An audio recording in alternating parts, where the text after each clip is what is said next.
Mais uma revisãozinha, Enem, está chegando a hora. Ondulatória, impossível não aparecer alguma coisa ondulatória. Onda, perturbação que se propaga em determinado meio, transportando energia, transportando quantidade de movimento, mas não transporta matéria. Se estivéssemos olhando uma corda saculejando, poderíamos ver ela mais ou menos assim. Frente de onda, crista, vale, amplitude, a distância do ponto de equilíbrio até a crista ou até o vale. Distância entre dois pontos equivalentes da onda, comprimento de onda, que também é a distância percorrida pela onda ao completar uma oscilação. Tempo para completar uma oscilação, período. Número de oscilações efetuadas em uma unidade de tempo, frequência. Velocidade igual a distância sobre tempo. Comprimento de onda, distância percorrida pela onda ao completar uma oscilação, dividido pelo tempo. Para completar uma oscilação, período. E já que frequência é o inverso do período, dividir pelo período é o mesmo que multiplicar pela frequência. Equação fundamental das ondas, V igual a lambda vezes F. Cuidado! Dobra a frequência, dobra a velocidade. Mentira!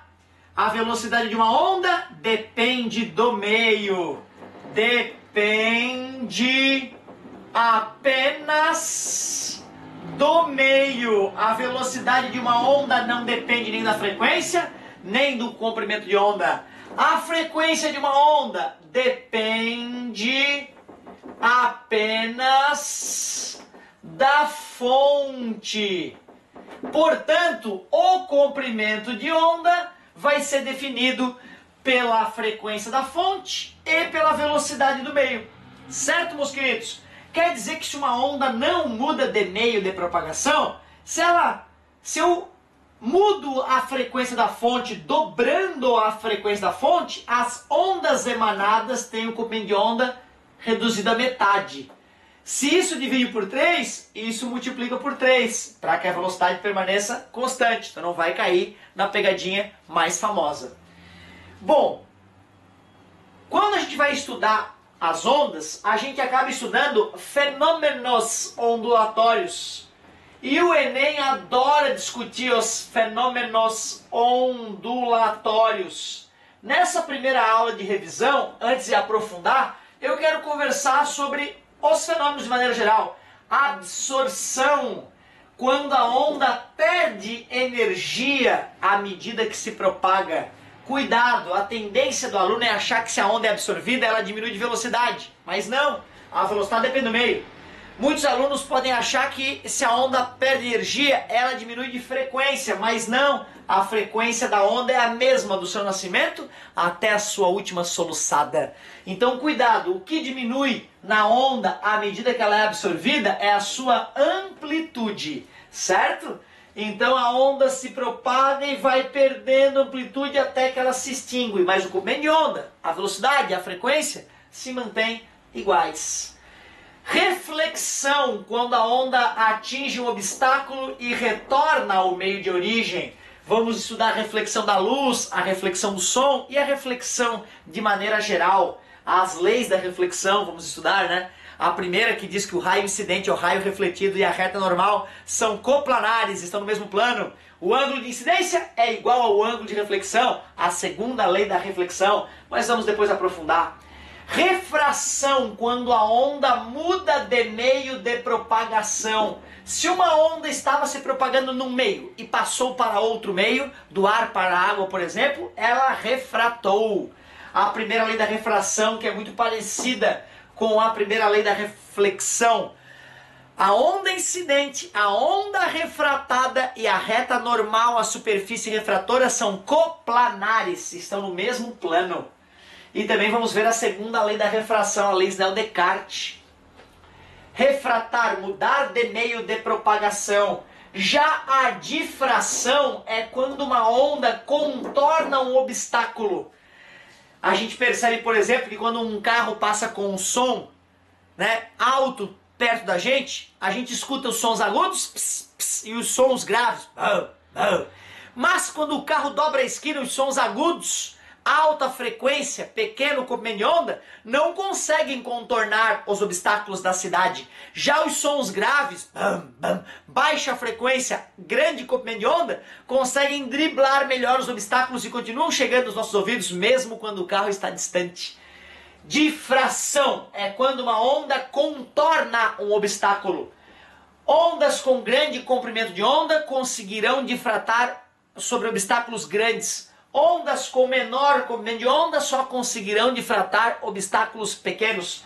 Por isso que a luz, que tem um comprimento de onda nanométrico, molecular, só consegue driblar obstáculos nanométricos, moleculares, como nós veremos na ótica, na famosa experiência de Young, difração.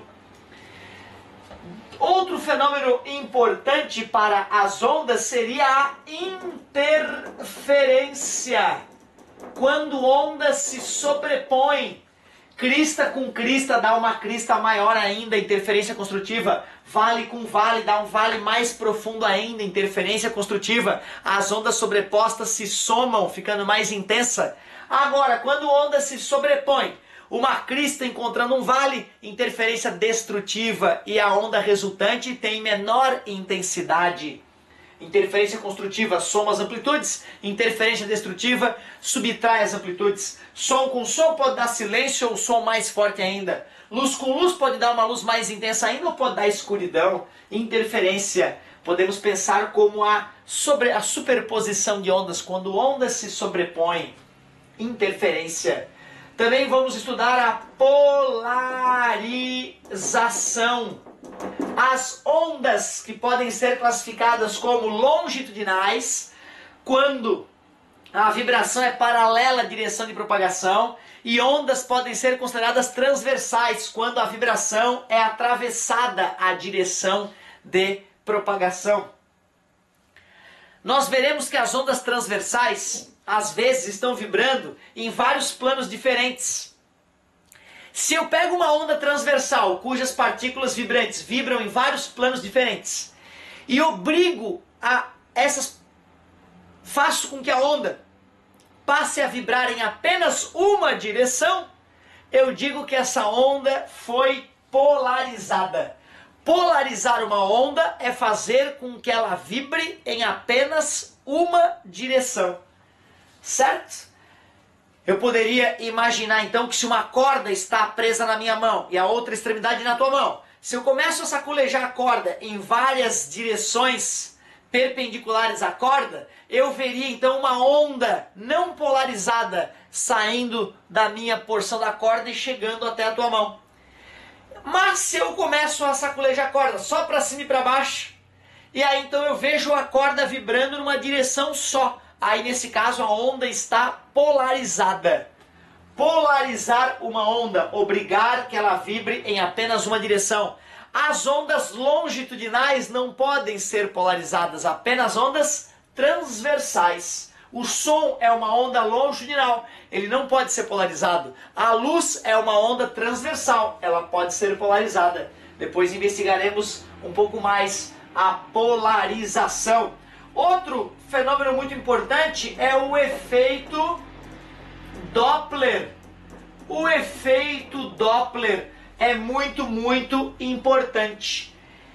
Quando há um movimento relativo entre fonte geradora das ondas e observador que recebe essas ondas, pode haver uma frequência observada diferente da frequência emitida pela fonte. Quem está numa região onde os carros passam em alta velocidade, uma avenida, por exemplo, movimentada com sinal aberto, a gente veria que os carros, ao se aproximarem, vêm com um som mais agudo. E ao se afastarem, ao cruzar a nossa frente, se afastam com um som mais grave. Isso é devido ao efeito Doppler, uma mudança na frequência percebida em relação ao movimento relativo entre fonte e observador. Às vezes o Enem só quer que o aluno tenha noção dos fenômenos e consiga então distinguir uma situação, qual daqueles fenômenos está acontecendo.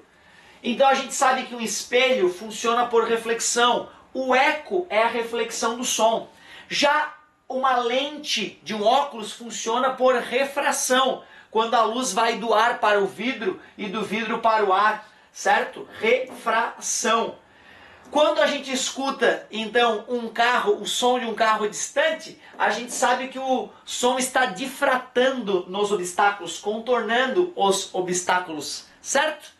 Quando, numa fábrica, um engenheiro mecânico modifica a posição de um equipamento e faz o barulho de um equipamento anular o barulho de outro equipamento igual, ele está usando a interferência destrutiva para preservar a saúde dos operários na fábrica. Quando eu tenho um óculos de sol, que, aliás, muito mais legal, quando eu estou vendo um filme 3D no cinema, eu estou usando um óculos e cada uma das lentes tem uma polarização numa direção diferente. Assim, a filmagem do filme 3D, que foi feita com duas câmeras, tem as duas filmagens projetadas na tela do cinema ao mesmo tempo. Só que com o óculos eu faço cada olho do espectador receber uma daquelas imagens. E assim então é como se eu estivesse vendo a coisa acontecer como dois olhos humanos filmam o ambiente, né? Em relação a dois pontos distintos. Repito, um filme 3D, ele é filmado com duas câmeras que estão distantes, simulando a distância entre dois olhos humanos. Depois eu pego essas duas filmagens e sobreponho na tela do cinema. Só que uma das luzes está polarizada num sentido, a outra luz está polarizada na outra direção. Sentido não, direção. Cada lente do óculos deixa a luz de uma das filmagens atravessar e assim então eu recebo a imagem de um olho oriunda de uma câmera, o outro olho recebe a imagem da outra câmera e eu vejo então o 3D, a coisa brotando da tela do cinema. Que legal, a polarização é usada então no 3D do cinema. E o efeito Doppler, como eu citei, pode ser usado para medir a velocidade de um carro e multá-lo, por exemplo, o radar da polícia, né?